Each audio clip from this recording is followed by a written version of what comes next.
السلام عليكم ورحمة الله وبركاته. اليوم سنكمل سلسلة الخمسة أحاديث، والحديث الأول: قال رسول الله صلى الله عليه وسلم: من نزل منزلا ثم قال: أعوذ بكلمات الله التامات من شر ما خلق، لم يضره شيء حتى يرتحل من منزله ذلك. أخرجه مسلم. الحديث الثاني: عن عبد الله بن عمر رضي الله عنهما قال: إنا كنا لنعد لرسول الله صلى الله عليه وسلم في المجلس الواحد 100 مرة: رب اغفر لي وتب علي إنك أنت التواب الرحيم.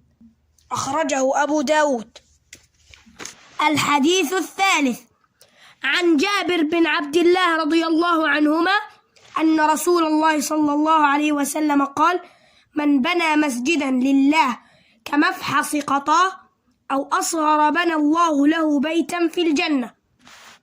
الحديث الرابع: عن أبي قتادة رضي الله عنه قال: قال النبي صلى الله عليه وسلم: إذا دخل أحدكم المسجد فلا يجلس حتى يصلي ركعتين.